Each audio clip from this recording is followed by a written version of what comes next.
ರೋಡಲ್ಲಿ ಬಂದು ಗೀಳಿಡೋದು. ಅವತ್ತು ಅರ್ಜುನನ್ನು ಸಾಯಿಸಿದಾಗ ಅವತ್ತು ಅದು ಗೀಳಿಡ್ತು. ಆಯ್ತು, ಈಗ ಅದೇ ಆನೆ ಬಂದಿದೆ ಅಂತ ಮೇಕಿನ ಗದ್ದೆ ಅಂತ ಅಲ್ಲ, ಮೂಡಿಗೆರೆ ಭಾಗದ ಹೊಸಕೆರೆ, ಮೇಕನಗದ್ದೆ, ಹೊಸಳ್ಳಿ, ಊರುಬಗೆ ಈ ಭಾಗದಲ್ಲಿ ಒಂದು ಅಲ್ಲಿ ಹಿಂದಿಂದಲೂ ನೂರಾರು ವರ್ಷದಿಂದಲೂ ಆನೆಗಳಿವೆ. ಒಂದು ಆನೆಯ ಉಪದ್ರ, ಒಂದೆರಡು ಆನೆಗಳ ಉಪದ್ರ ಇತ್ತು. ಘಟನೆ ನಡೀತೆ ಅಲ್ಲಿ. ಅಲ್ಲಿ ಒಬ್ಬ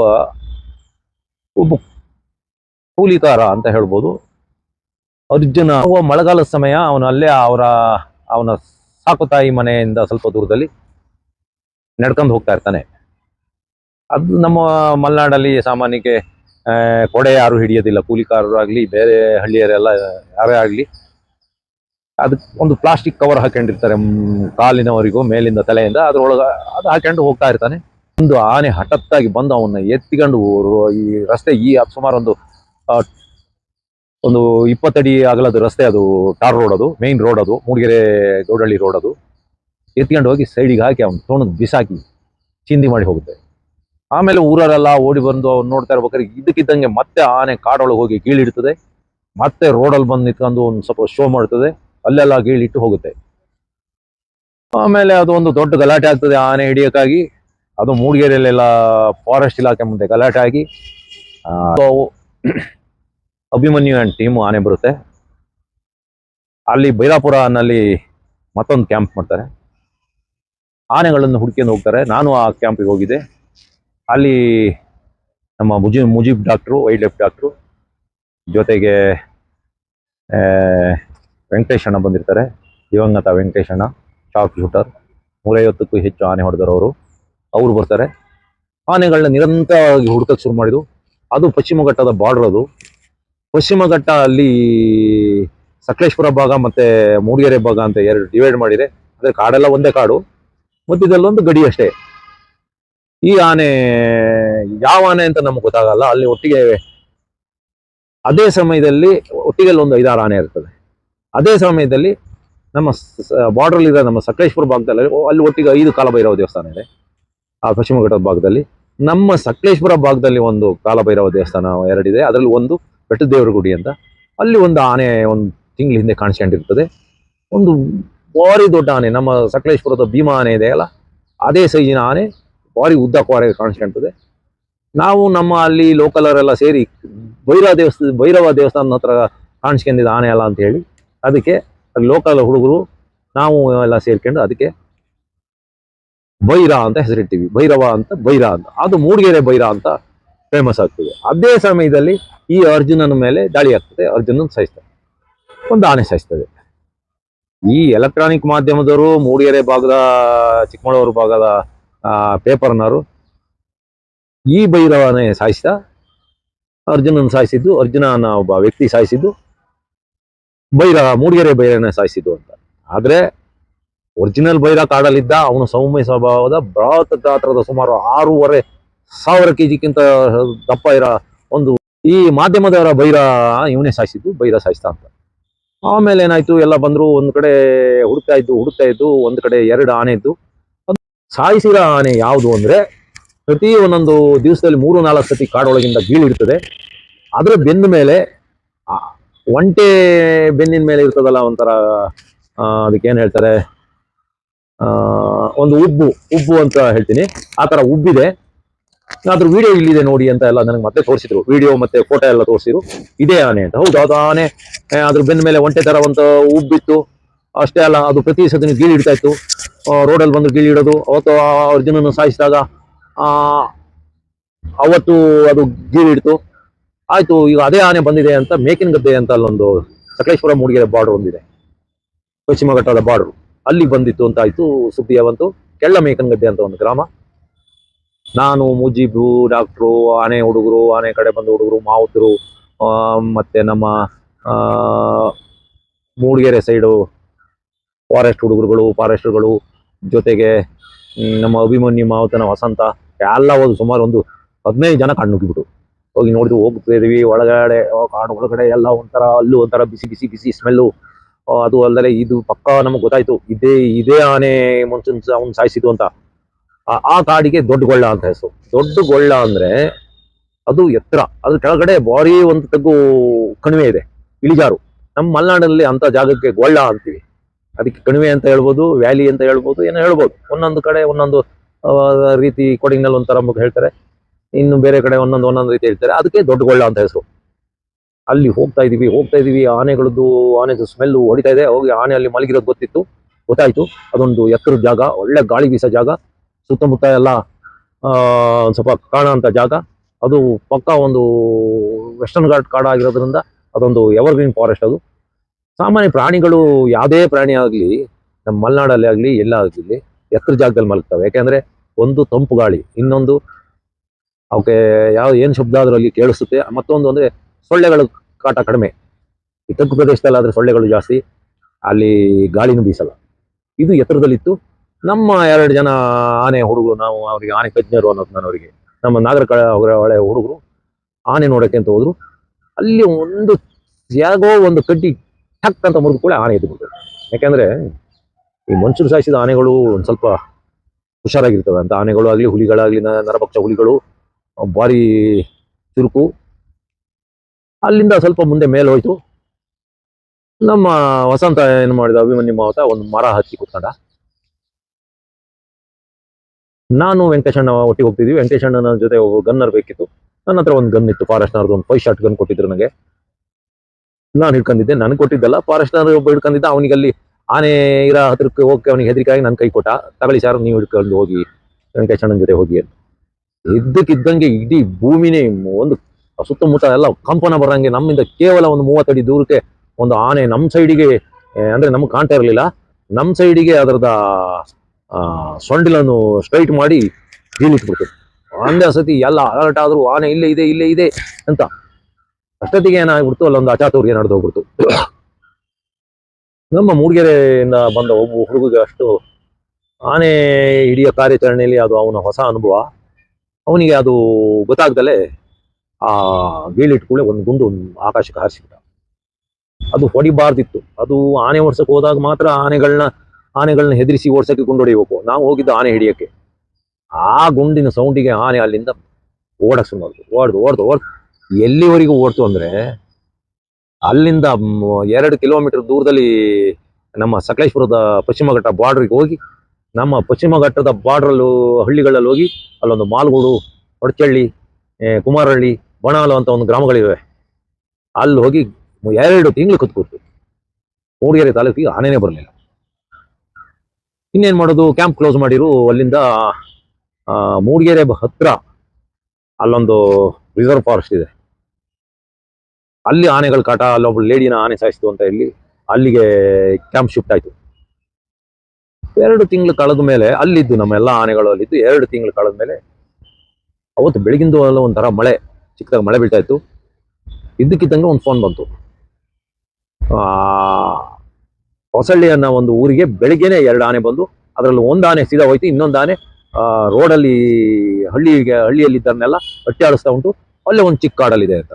ಅದು ಅಷ್ಟೊತ್ತಿಗೆ ನಾವು ಡಿ ಎಫ್ ಫೋನ್ ಮಾಡಿದ್ವು, ಎಲ್ಲರೂ ಬೇರೆ ಡಿ ಎಫ್ ಫೋನ್ ಮಾಡಿರು, ಎಲ್ಲ ಹೇಳಿ ಎಲ್ಲ ರೆಡಿಯಾಗಿ ಎಲ್ಲ ಆನೆಗಳು ಬರ್ಬೇಕಾದ್ರೆ 3 ಗಂಟೆ ಆಯ್ತು. ಅಷ್ಟೊತ್ತಿಗೆ ನಮ್ಮಲ್ಲೊಬ್ಬ RRT ಹುಡುಗ ಇದ್ದಾನೆ, ಅವ್ನು ನಾವು ಬ್ರೂಸ್ಲಿ ಅಂತ ಕರೆಯೋದು. ಅವನೊಂಥರ ಬ್ರೂಸ್ಲಿ ತರನೇ ಮೈಕಟ್ಟು ಅದೇ ತರ ಇದ್ದಾನೆ. ಅವನು ಅಲ್ಲಿದ್ದಾಗ ಅವನ್ನ ನಟಿಸ್ಕೊಂಡು ಹೋಗ್ಬಿಟ್ಟಿದೆ. ಅವನು ಹೋಗಿ ಒಂದು ಮರ ಹತ್ತಿ ಮರದ ಮೇಲೆ ಕೂತ್ಕೊಂಡಿದ್ದು, ಮರದ ಮೇಲಿಂದ ಒಂದು ಪಟಾಕಿ ಹಚ್ಬಿಟ್ಟಾನೆ ಈ ಆನೆ ಮೇಲೆ. ಆಮೇಲೆ ಇವನು ಹತ್ತಿದ್ದು ಮರಕ್ಕೆ ಹೋಗಿ ತಲೆ ಕೊಟ್ಟಂತೆ ದುಃಖಿ ಮರ ಬೀಳ್ಸಕ್ಕೆ ಅಂತ. ಅಷ್ಟೊತ್ತಿಗೆ ಅವನು ಪಟಾಕಿ ಹಾಕ್ಬಿಟ್ಟಿದ್ದಾನೆ. ಅಲ್ಲಿಂದ ಹೋಗಿ ಕಾಡೊಳಗೆ ಬರೋದು, ಹೊರಗೆ ಬರೋದು, ಶೋ ಮಾಡೋದು. ಅದು ಮನ್ಸು ಮಾಡಿದ್ರೆ ತಪ್ಪಿಸ್ಕೊಂಡು ಹೋಗ್ಬೋದಿತ್ತು. ಅದರ ನಾವು ಹೇಳ್ತೀವಿ ನಮ್ಮ ಹಳ್ಳಿಯಲ್ಲ, ಅದರ ಹಣೆ ಬರ ಇಲ್ಲ, ಹಣೆಯಲ್ಲಿ ಏನೋ ಬರ್ತಿತ್ತು ಆ ತರ ಅಂತ. ಅದೇ ರೀತಿ ಇರ್ಬೋದು, ಇಲ್ಲ ಅದು ದೇವರು ಇದೆ, ಅದ್ರ ಸೃಷ್ಟಿನೇ ಬೇರೆ ಉದ್ದೇಶ ಇತ್ತೇನ, ಅದು ಯಾವ ರೀತಿ ಬದುಕಬೇಕು ಅಂತ. ಅದು ಏನು ನಿಂತಿರುತ್ತೆ. ಅಷ್ಟೊತ್ತಿಗೆಲ್ಲ ಆನೆಗಳು ಬಂತು, ಎಲ್ಲ ಬಂದಾಯ್ತು. ಮಳೆ ಸುರಿತಾ ಇದೆ. ಚಿಕ್ಕದಾಗಿ ಕೊಡೆ ಹಿಡಿಯಕ್ಕೂ ಆಗಲ್ಲ, ಹಾಗೆ ಇರೋಗೂ ಇಲ್ಲ. ಕೊಡೆ ಹಿಡಿದ್ರೆ ಕೊಡೆ ಹಿಡಿಯಂತ ಮಳೆ ಅಲ್ಲ, ಹಾಗೆ ಇದ್ರು ಮೈ ಎಲ್ಲ ಒದ್ದೆ ಆಗ್ತಾ ಇದೆ. ಅಷ್ಟೊತ್ತಿಗೆ ಆಯ್ತು, ಎಲ್ಲ ರೆಡಿ ಆಯ್ತು, ಎಲ್ಲ ಪ್ಲಾನು ಎಲ್ಲ ರೆಡಿ ಆಯ್ತು. ಹಗ್ಗದರು ಬಂದ್ರು, ಹಗ್ಗ ತಂದಾಯ್ತು, ಡಾಕ್ಟರ್ ಬಂದಾಯ್ತು. ಅದು ಅಷ್ಟೊತ್ತಿಗೆ ಮುಜೀಬ್ ಡಾಕ್ಟರ್ ಮೈಸೂರಿಗೆ ಹೋಗಿದ್ರು, ಅಲ್ಲಿ ಇರ್ಲಿಲ್ಲ. ಆ ಸಮಯದಲ್ಲಿ ರಮೇಶ್ ವೈಲ್ಡ್ ಲೈಫ್ ಡಾಕ್ಟರ್ ಇದ್ರು, ಅವರು ಎಲ್ಲ ರೆಡಿ ಆಯ್ತು. ಆಯ್ತು ಅಭಿಮನ್ಯು ಒಂದೇ ಹೋಗೋದು ಅಂತ ಆಯ್ತು. ಒಳಗಡೆ ಅಭಿಮನ್ಯು ಮೇಲೆ ಹತ್ತಿ ಹೊರಟರು. ಅಷ್ಟೊತ್ತಿಗೆ ಏನಾಯ್ತು, ಈ ಗಡಿಬಿಡಿಯಲ್ಲಿ ನಮ್ಮ ಮೂಡಿಗೆರೆ ಫಾರೆಸ್ಟ್ ಇಲಾಖೆಯವರು ಅವರು ಡಿಪಾರ್ಟ್ಮೆಂಟ್ಗಳು ಗನ್ ತಂದಿರ್ಲಿಲ್ಲ. ಒಳಗೆ ಅಂತ ಆನೆ ಹೋಗ್ಬೇಕಾದ್ರೆ ಒಂದು ಗನ್ ಬೇಕೇ ಬೇಕು. ಅಷ್ಟೊತ್ತಿಗೆ ನನ್ಗೆ ಹೇಳಿದ್ರು, ನಾನು ಅಲ್ಲೇ ನಮ್ಮ ಲೋಕಲ್ ಒಬ್ಬ ಕಾಫಿ ಪ್ಲಾಂಟ್ರಿಗೆ ಹೇಳಿದ್ರು, ನಿನ್ ಗನ್ ಕೊಡು, ನನ್ನ ಜವಾಬ್ದಾರಿ, ಹೋಗಿ ಗನ್ ತಗೋಬೇಕು, ಗನ್ ಇಲ್ಲ ಅಂದೆ. ಹೋಗಿ ಒಂದು ಸಿಂಗಲ್ ಬ್ಯಾಗ್ ಗನ್ ತಗೊಂಡು ಹೊಡ್ಬಂದ. ನನಗೊಂದು 4 ಕಾಟ್ರೇಜ್ ಕೊಟ್ಟ. ಗನ್ ಬಂತು. ಗನ್ ಹಿಡ್ಕೊಂಡು ಹೋಗೋ ಅಂತಾರು ಯಾರು ಇಲ್ಲ. ಅಷ್ಟೊತ್ತಿಗೆ ಅಲ್ಲೇ ಹತ್ರದಲ್ಲೇ ಇದ್ದಿದ್ದು ಪ್ರಶಾಂತ ಆನೆಯನ್ನು ಕರೆದ್ರು. ಪ್ರಶಾಂತ ಆನೆ ಬಂತು. ಪ್ರಶಾಂತ ಆನೆ ಮೇಲೆ ಗನ್ ಹಿಡ್ಕೊಂಡು ಕೂರೋರು ಯಾರಿಲ್ಲ. ನಾನೇ ಹತ್ತಿ ಗನ್ ಹಿಡ್ಕೊಂಡು ಕೂತಿದ್ದೆ. ನನಗೆ ಸುಮಾರು ಆನೆ ಮೇಲೆ ಗನ್ ಹಿಡಿದು ಹೋಗೋದು, ಅಲ್ಲಿ ಏನ್ ಮಾಡ್ಬೇಕು, ಒಳಗೆ ಹೋದಾಗ ಯಾವ ರೀತಿ ನಡ್ಕೋಬೇಕು, ಅದ್ರ ಬಗ್ಗೆ ನಂಗೆ ಹಿಂದೆನೆ ಎಲ್ಲ ಅದ್ರ ಬಗ್ಗೆ ಒಂದು ಅಭ್ಯಾಸ ಇತ್ತು. ಯಾಕೆಂದ್ರೆ ನಾನು ಗಜೇಂದ್ರ ಆನೆ ಮೇಲೆ ಹೋಗಿ ಸುಮಾರು 34-50 ಹೆಚ್ಚು ಆನೆಗಳು ನಾನು ವೆಂಕಟೇಶಣ್ಣನ ಜೊತೆ ಅವ್ರಿಗೆ ಬೆಂಗಾವಲು ಆಗಿ ಕೋವಿ ಹಿಡ್ಕೊಂಡು ಹೋಗಿದ್ದೆಲ್ಲ ನನಗೆ ಅಭ್ಯಾಸ ಇತ್ತು. ನಾನು ಪ್ರಶಾಂತ ಆನೆ ಮೇಲೆ ಹೋದೆ. ಅಷ್ಟೊತ್ತಿಗೆ ಏನಾಯ್ತು, ಕಾಡೊಳಗೆ ಆಗ್ಲೇ ಅಭಿಮನ್ಯು ನಮ್ಮಿಂದ ಒಂದು 50-100 ಮೀಟರ್ ಹೋಗಿ ಆಗಿತ್ತು. ನಮ್ಮ ಆನೆಗಳು, ನಮ್ದು ಪ್ರಶಾಂತ ಹೋಗಿದ್ದ ಆನೆ ಅವ್ರಿಗೆ ಗೊತ್ತಿರ್ಲಿಲ್ಲ. ಪ್ರಶಾಂತ ಆನೆ ಹೋಗಕ್ ಶುರು ಮಾಡಿ ಸ್ವಲ್ಪ ದೂರ ಹೋಗ್ಕೂಳೆ ನನಗೆ ಅಭಿಮನ್ಯು ಕಾಣ್ತಿದೆ. ಅಭಿಮನ್ಯು ಸಡನ್ ಲೆಫ್ಟಿಗೆ ತಿರುಗಿ, ಅದೊಂದು ಆನೆ ದಾರಿ, ಲೆಫ್ಟ್ ಸೈಡಿಗೆ ರೈಟ್ ಸೈಡಿಗೆ ಕಾಡು ಎಷ್ಟು ಎತ್ತರ ಬೆಳೆದಿತ್ತು ಅಂದ್ರೆ ಒಂದು 30 ಅಡಿಗಿಂತ ಎತ್ತರ ಗಿಡ ಮರಗಳಿದ್ದು. ಒಂದು ಮಧ್ಯದಲ್ಲಿ ಒಂದು ಆನೆ ಕಾರಿಡಾರ್, ಅದು ಒಂದು ಚಿಕ್ಕ ದಾರಿ. ಅದನ್ನ ಅಭಿಮನ್ಯು ಹೇಗೋ ನೋಡಿದ್ದೆ, ಲೆಫ್ಟಿಗೆ ಇಲ್ಲ, ಈ ನಮ್ಮ ಪ್ರಶಾಂತ ಆನೆ ಬರೋ ಶಬ್ದಕ್ಕೆ ಯಾವ ರೀತಿ ತಿರುಗ್ತು ಅಂದ್ರೆ ಲೆಫ್ಟಿಗೆ, ಸಡನ್ ಲೆಫ್ಟಿಗೆ ಒಂದು ಟರ್ನ್ ಹೊಡೆದು ಕಾಡೊಳಗೆ ನುಗ್ಗಿ ಮುಖ ಮುಂದಕ್ಕೆ ಮಾಡ್ಕೊಂಡು ಹೀಗೆ ನಿಂತ್ಕೊಂಡು ಕೂಡಲೇ ಅಷ್ಟೊತ್ತಿಗೆ ಇವನಿಗೆ ಆಶ್ಚರ್ಯ ಆಯಿತು. ಯಾಕೆಂದ್ರೆ ಯಾರಿಗೆ ಅಂದ್ರೆ ನಮ್ಮ ಅಭಿಮನ್ಯು ಮಾವುತಗೆ, ವಸಂತ ಅಷ್ಟೊತ್ತಿಗೆ ಗೊತ್ತಾಯ್ತು. ವಸಂತ ನೋಡ್ದ, ಅಷ್ಟೊತ್ತಿಗೆ ನಮ್ಮನೆ ನೋಡ್ಬಿಟ್ಟ. ಆಮೇಲೆ ವಸಂತ ಜೋರ್ ಮಾಡಿದ ಇವನಿಗೆ, ಪ್ರಶಾಂತ ಆನೆ ಮಾವುತಿಗೆ, ನೀನು ಬರ್ತಾ ಇದ್ದೀನಿ ಅಂತ ಹೇಳೋದಲ್ವ, ನೋಡು ನನ್ನ ಆನೆ ನನ್ನ ಮಾತು ಕೇಳದಲ್ಲೇ ಹೇಗೆ ತಿರುಗಿ ನಿಂತಿದೆ, ಅದು ಇದು ಕಾಡಾನೆ ಬರ್ತಿದೆ ಅಂತ ತಿಳ್ಕೊಂಡಿರೋದು ಅಂತ. ಆಮೇಲೆ ನಮ್ಮನೆಲ್ಲ ಅಭಿಮನ್ಯು ನೋಡ್ಬಿಟ್ಟಲ್ಲ ಮೇಲೆ. ಮತ್ತೆ ವಾಪಸ್ಸು ಅದೇನು ವಸಂತ ಏನು ಹೇಳೋದ್ ಬೇಕಾಗಿಲ್ಲ, ಅದು ಸಡನ್ ಮತ್ತೆ ವಾಪಸ್ ತಿರುಗಿ ಮತ್ತೆ ಮುಂದುವರಿಯುತ್ತದೆ. ಕಾಡೊಳಗೆ ಹೋಗ್ತಾ ಇದೀವಿ. ಕೆಳಗಡೆ ಒಂದ್ ಕಡೆ ಒಂದು 5 ಅಡಿ ಕೆಳಗಿಳಿಬೇಕಿತ್ತು, ಹತ್ತಬೇಕಿತ್ತು. ಮಳೆ ಬೇರೆ ಪಟ ನೀರು ಬೀಳ್ತಾ ಇದೆ ಮುಖದ ಮೇಲೆಲ್ಲ. ಒಳಗಡೆ ಆನೆ ಕಾಲು ಸರ ಅಂತ ಜಾರ್ತಾ ಇದೆ.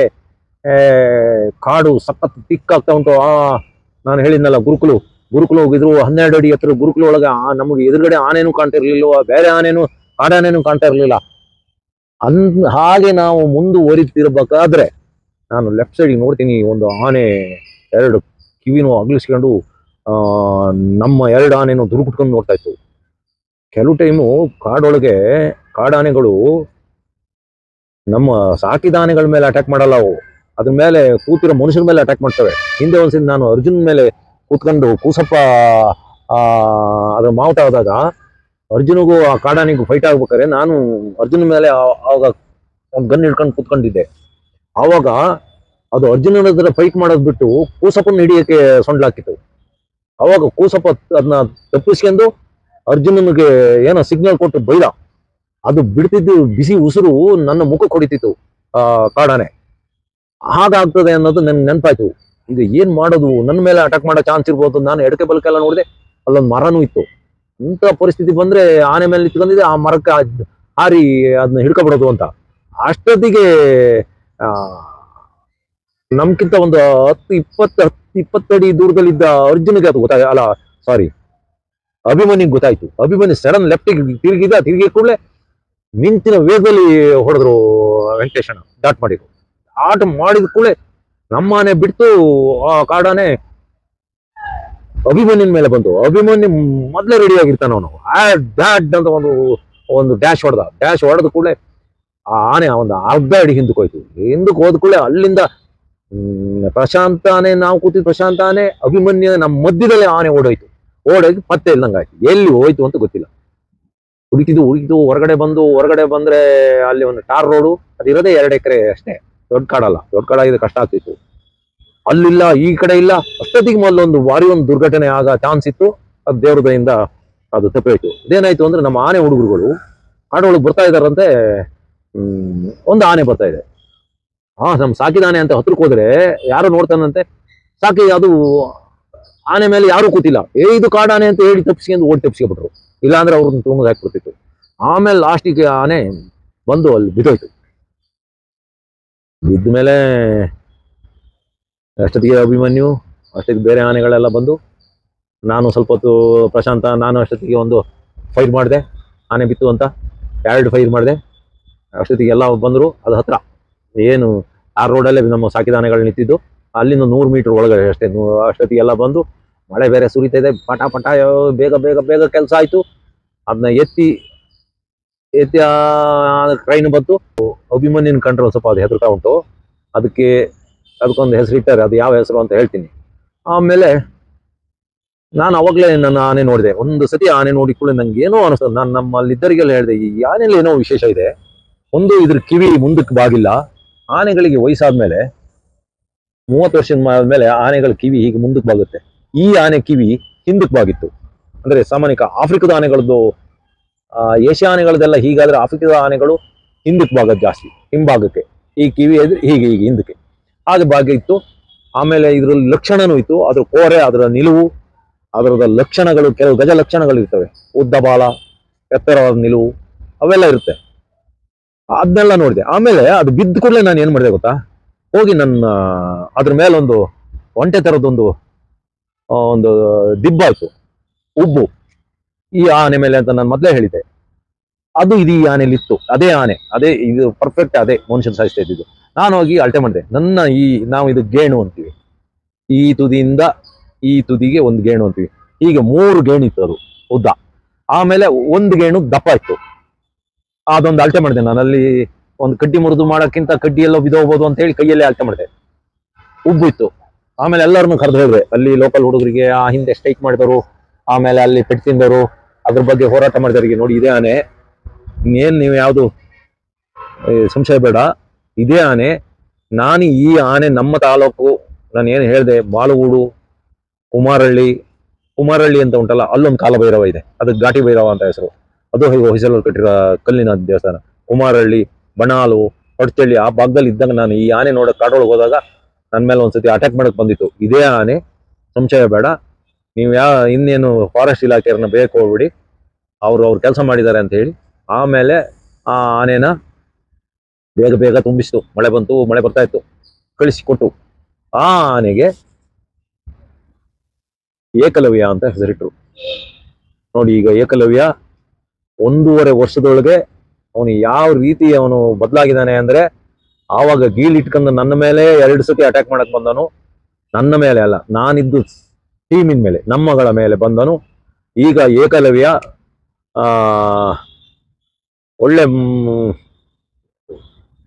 ಅಂದ್ರೆ ನಮ್ಮ ಮನುಷ್ಯರಿಗೆ ಹೇಳಾಗಿದ್ದಾನೆ. ಆ ಪಶ್ಚಿಮ ಘಟ್ಟದ ಗುಡ್ಡ ಬೆಟ್ಟ ನದಿಗಳಲ್ಲಿ ಸ್ವಚ್ಛಂದವಾಗಿ ಅವನ ಕುಟುಂಬ, ಅವನ ಸ್ನೇಹಿತನ ಜೊತೆ ಓಡಾಡ್ಕೊಂಡಿದ್ದನು. ಇವತ್ತು ಇಲ್ಲಿ ಬಂದಿಯಾಗಿದ್ದಾನೆ. ಅವನ ಒಳ್ಳೆ ಸನ್ನಡತೆ, ಅವನ ಸುಂದರವಾದ ಮೈಕಟ್ಟು, ಅವನ ನಡಿಗೆ, ಅವನ ರೂಪಕ್ಕೆ ಅದನ್ನ ನೋಡಿ ನಮ್ಮ ಅರಣ್ಯ ಇಲಾಖೆಯರು ನಮ್ಮ ದಸರಾದ ನಾಡ ಹಬ್ಬಕ್ಕೆ ಅವನನ್ನು, ಅಂದ್ರೆ ನಮ್ಮ ಏಕಲವ್ಯನನ್ನ ಆಯ್ಕೆ ಮಾಡಿದ್ದಾರೆ. ನಾನು ವೀರನ ಹೊಸಳ್ಳಿಗೆ ಹೋಗಿ ಅವನ್ನ ನೋಡಿ ಮಾತಾಡ್ಸಿ ಬಂದೆ. ಮೈಸೂರಿಗೆ ಹೋಗಿ ನಿನ್ನೆ ಇವತ್ತು ಎಲ್ಲ ಮಾತಾಡಿಸಿ ಅವನಿಗೆ ಹುಲ್ಲೆಲ್ಲ ಕೊಟ್ಟು ಬಂದೆ. ನನಗೆ ನಾವು ಹಿಡಿದವೆ ತುಂಬಾ, ಅಲ್ಲಿ ಸಕಲೇಶ್ಪುರದಲ್ಲಿ ಹಿಡಿದವೆ ಒಂದು 5-6 ಆನೆಗಳಿದ್ದಾವೆ. ಎಲ್ಲ ದೊಡ್ಡ ದೊಡ್ಡ ಸಲಗಗಳೇ. ಇದು ಮೂಡಿಗೆರೆ ತಾಲೂಕಿನಲ್ಲಿ ಹಿಡಿದಿರೋ ಆನೆ. ಆ ಅರ್ಜುನ ಅಂದ್ರೆ ಈ ಏಕಲವ್ಯ ಸಾಯಿಸಿದ ಅರ್ಜುನ ಸತ್ತೋದ ಊರಿನವರೆಲ್ಲ ನನಗೆ ಮೊನ್ನೆ ಸಿಕ್ಕಿದ್ರು. ಮೂಡಿಗೆರೆ ತಾಲೂಕಿನವ್ರು ತುಂಬಾ ಜನ ಸಿಕ್ಕಿ ಭಾರಿ ಖುಷಿ ಪಟ್ರು. ನಾನು ಈಗ ಏಕಲವ್ಯದಿಂದ ಒಂದು ಫೋಟೋ ತೆಗೆದು ಅಲ್ಲೊಂದು ಫ್ಲೆಕ್ಸ್ ಮಾಡಿ, ಎಲ್ಲಿ ಹಿಡಿದು ಒಂದು ಹೊಸಳ್ಳಿ ಅಂತ ಒಂದು ಊರು, ಆ ಊರಿನವರಿಗೆ ಕೊಡೋಣ ಅಂತ ಮಾಡಿದ್ದೀನಿ. ಅಷ್ಟೇ ಅಲ್ಲ, ಮೂಡಿಗೆರೆಯಲ್ಲೂ ಇದೇ ಫಸ್ಟ್ ಟೈಮು ಮೂಡಿಗೆರೆಯಲ್ಲಿ ಹಿಡಿದ ಆನೆ, ಇಡೀ ಹಿಸ್ಟ್ರಿಯಲ್ಲಿ ಮೂಡಿಗೆರೆಯಲ್ಲಿ ಹಿಡಿದ ಆನೆ ದಸರಾಕ್ಕೆ ಹೋಗಿರೋದು. ಅದಕ್ಕೆ ಮೂಡಿಗೆರೆ ಟೌನಲ್ಲೂ ಒಂದು ಫ್ಲೆಕ್ಸ್ ಹಾಕಿ ಅಂತ ನಾನೊಂದು ಫ್ಲೆಕ್ಸ್ ಮಾಡಿಸಿ ಕೊಡೋಣ ಅಂತ ಇದ್ದೀನಿ. ಈಗ ನನಗೂ ತುಂಬಾ ಖುಷಿ ಆಗ್ತಾ ಇದೆ. ಆ, ಈಗ ಎಲ್ಲರ ಮನಸ್ಸು ಗೆದ್ದಿದ್ದಾನೆ. ಅವನಿಗೆ ಇನ್ನೂ 35 ವರ್ಷ ಏಕಲವ್ಯಗೆ, ಇನ್ನು 10 ವರ್ಷ ಅಂದ್ರೆ ಹೆಚ್ಚು ಕಡಿಮೆ 45 ವರ್ಷಕ್ಕೆ ಅವನು ಅಂಬಾರಿ ಹೊತ್ತೇ ಹೊರ್ತಾನೆ.